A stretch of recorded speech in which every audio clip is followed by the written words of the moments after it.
Assalamualaikum warahmatullahi wabarakatuh. Bertemu lagi dengan saya Rokani, mahasiswi kebidanan Universitas Muhammadiyah Gresik. Nah, di sini saya kembali lagi untuk memberikan promosi kesehatan tentang sistem reproduksi pada remaja.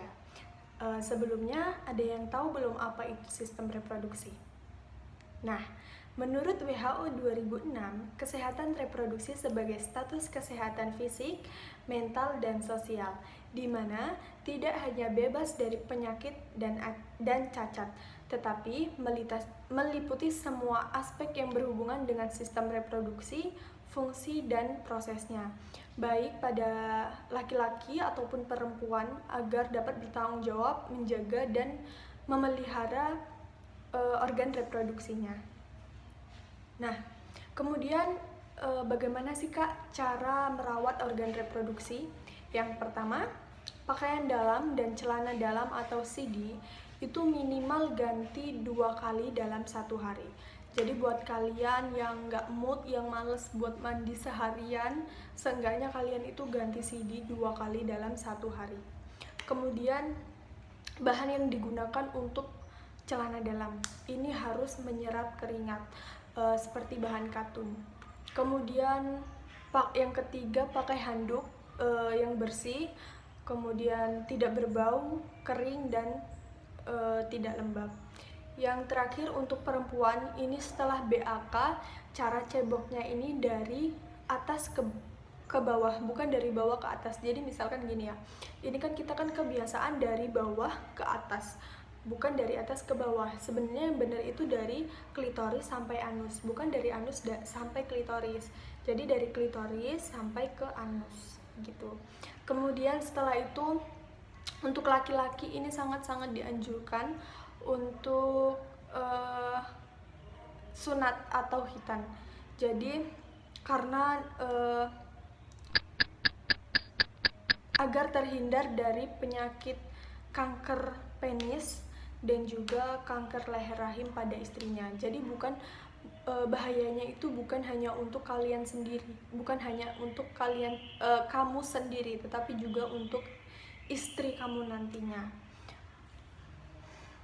Nah, setelah itu untuk sistem reproduksi pada remaja, yang pertama ini ada menstruasi atau haid yang pertama kali, yaitu merupakan tanda pubertas pada perempuan.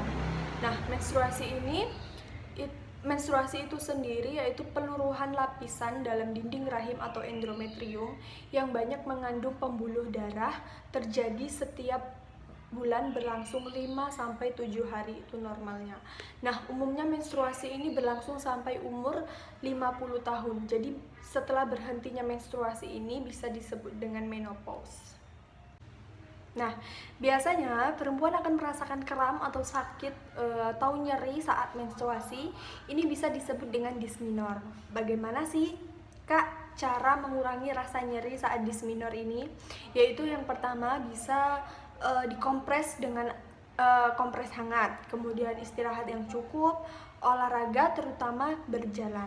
Nah, jika masih nyeri atau masih sakit pada perut saat menstruasi dan mengganggu kegiatan sehari-hari, maka bisa diberikan dengan obat anti nyeri.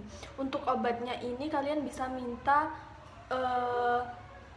ke tenaga kesehatan terdekat, karena aku nggak bisa memberikan obat-obat apa saja yang harus dikonsumsi karena memang ini termasuk jenis-jenis obat yang keras, jadi harus sesuai dengan resep dokter.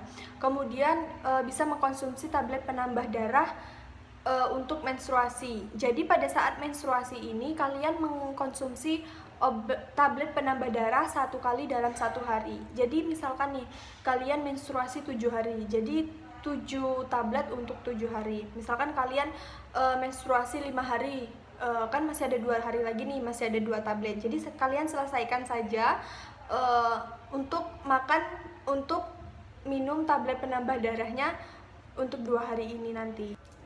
Kemudian sistem reproduksi pada remaja yang kedua yaitu ada pacaran sehat, hindari seks pranikah.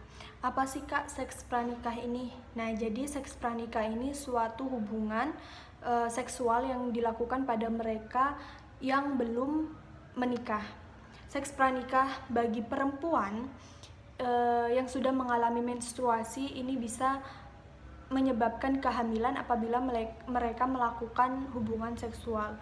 Sedangkan untuk remaja laki-laki yang telah mengalami mimpi basah sudah bisa menyebabkan kehamilan apabila mereka melakukan hubungan seksual dengan perempuan.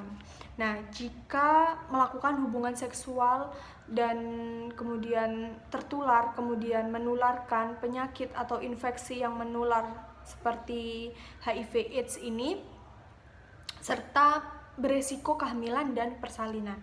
Apa sih Kak HIV/AIDS ini? Nah, jadi HIV atau Human Immunodeficiency Virus ini yaitu jenis virus yang menyerang sistem kekebalan tubuh sehingga daya tahan tubuh menurun. Sedangkan AIDS yaitu Acquired Immunodeficiency Syndrome ini sekumpulan gejala yang disebabkan oleh menurunnya daya sistem kekebalan tubuh karena terinfeksi HIV. Jadi gejala AIDS ini muncul setelah 5-10 tahun tergantung dari daya tahan tubuh penderita, nutrisi, dan kepatuhan mengkonsumsi antiretroviral. Nah, HIV ini bisa menular nggak sih Kak? Bisa, HIV ini bisa menular, tetapi hanya ada beberapa cara untuk penularannya. Yang pertama yaitu melakukan hubungan seksual dengan pengidap HIV/AIDS. Kemudian jarum suntik yang digunakan bergantian dengan pengidap HIV/AIDS. Sedangkan jarum suntik yang bergantian dengan yang bukan pengidap HIV/AIDS saja sangat berbahaya karena menyebabkan infeksi, apalagi bergantian jarum suntik dengan yang mengidap HIV/AIDS. Kemudian yang ketiga dapat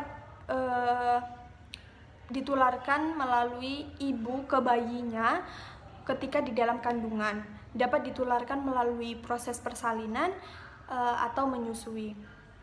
Kemudian HIV, jadi buat kalian nih yang di lingkungan kalian ada yang mengidap HIV/AIDS, ini tidak perlu dibully, tidak perlu dikucilkan, karena HIV ini tidak dapat ditularkan melalui kontak fisik maupun penularan tidak langsung. Misalkan di tempat kerja, sekolah, pasar, mall, atau tempat-tempat umum lainnya, kemudian berjabat tangan, bersentuhan, berpelukan, berciuman dengan mulut tertutup, kemudian seperti gigitan serangga, batuk, bersin, kolam renang, toilet umum itu tidak dapat ditularkan. Kemudian bagaimana sih Kak cara mencegah HIV/AIDS ini? Dengan 5 cara, yaitu ABCDE. Yang pertama, abstinensi atau tidak melakukan hubungan seksual pranikah.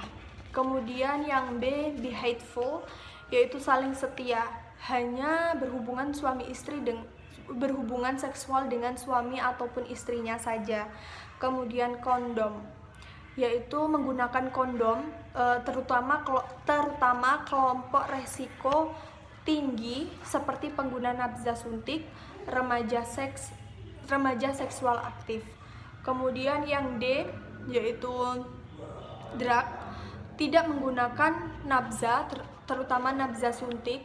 Kemudian yang E, education ini membekali diri kalian dengan pengetahuan tentang HIV/AIDS agar terhindar dari penularan dan bahayanya HIV/AIDS. Mungkin hanya itu saja yang dapat saya sampaikan. Mungkin dari teman-teman ada yang ingin bertanya, ataupun dari kata-kata saya, dari penjelasan promosi kesehatan saya ada kurangnya ataupun ada kekeliruan, mungkin teman-teman bisa membenarkan di kolom komentar. Sekian dari saya, terima kasih. Wassalamualaikum warahmatullahi wabarakatuh.